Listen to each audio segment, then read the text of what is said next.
Since sharing my Jesus Bootcamp experience when I was attending a Christian college, I'm often asked, why didn't I just leave? I'm going to answer that question and also bring up a few points from being isolated, brainwashed, and being held against my will. If you missed that video, check out the description below. When I was in a cult, I didn't realize I was. It's taken a long time to process what happened. Even now, this is something that is still hard for me to talk about. I didn't fully grasp how isolated I was. Looking back, I was the perfect candidate for joining a group like that. I was never allowed to have non-Christian friends. I also grew up being indoctrinated from the time I was 5 weeks old when I was adopted. I even went to a Lutheran school in elementary and middle school, and I was taught creationism there. In elementary school on Wednesdays, we had chapel, and every morning we had prayer. This was all that I knew. I didn't know any different. I didn't know any better or any other way of living. The only world I knew, my network, was the church. And it seemed my only option going forward academically was going to a Christian college. Which is funny. I mean, little did I know there would be hardly any academics involved. I was extremely gullible and I had just turned 18 when I attended this Christian college. I was only at the school for less than 3 months, and other students who tried to leave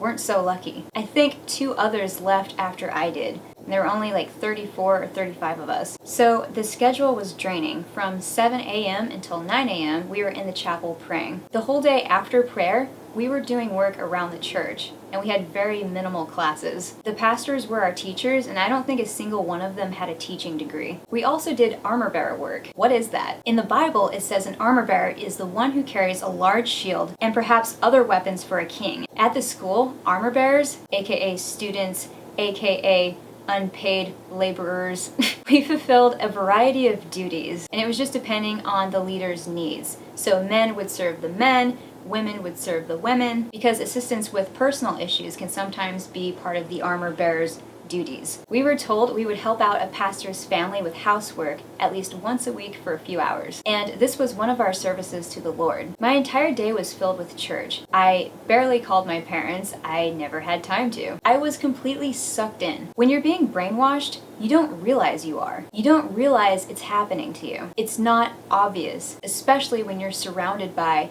your friends or family. I didn't have any friends on the outside to give perspective. You don't recognize abuse of control. You don't even think to criticize the person with authority. Rationalizations are given to you to explain away anything contradictory. The common use of the term implies a blind spot, where you cannot see an opposing point of view because of some control or conditioning. Contradictory facts cannot be processed or are warped to fit into a form that no longer contradicts. There's cognitive dissonance and a lack of insight. When the group you're a part of opposes critical thinking, they seek and imply inappropriate behavior to their leaders. They emphasize special doctrines outside of scripture. They isolate members and penalize them for leaving. Someone recently said to me, it sounds analogous to someone who's in an abusive relationship. Someone plays tricks to test the relationship, claims they hurt you because they love you, demands you do as they say without question. If you behave or think in a way that they disapprove, they'll threaten you with some form of harm. They isolate you from anyone who disagrees,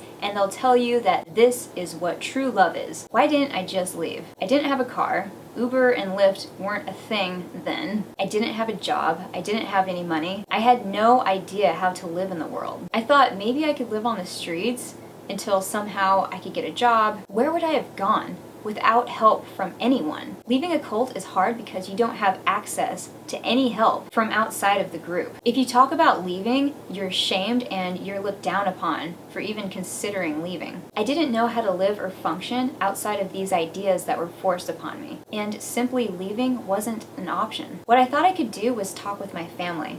I told my parents that this was a mistake. Something about this school felt wrong and I needed to leave. I wasn't believed. They saw this as a difficult transition and that I just needed to give it more time. I had moved away from home to another state, so after that I told the pastors, and nothing happened there. So I told a Christian counselor that I was seeing at the church. I told her that I needed to leave.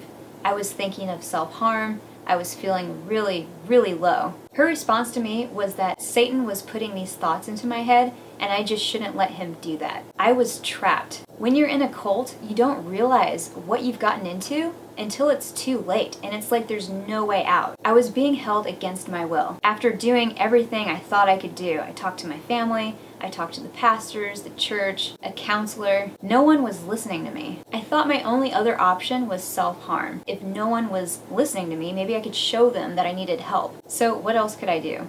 Threaten suicide. And I don't want to get into the details of that part of the story, but if you want to know more, just see the link down below. Even when I threatened suicide and later stayed at a hospital, I realized I never wanted to die. I remember being in the bathroom stall the morning I ran off, and I was crying and just thinking, there has to be a way out. There has to be a way out. If I just hold on a little longer, maybe I can find a way out. It was like a mental time bomb ticking, about to go off, and when it did, my plan was to run headfirst into a stone wall that was in the bathroom. But I kept waiting, and someone found me. When I was at the hospital, after my suicide threat, I was talking with a psychiatrist, and I was just telling him my story, and he flat out told me, I think you've been brainwashed. And that just pissed me off. It pissed me off because I didn't want it to be true. How could I have possibly been brainwashed? I thought, I'm not someone who falls for a scam. That's just something you hear happen to other people, but not me. I was delusional.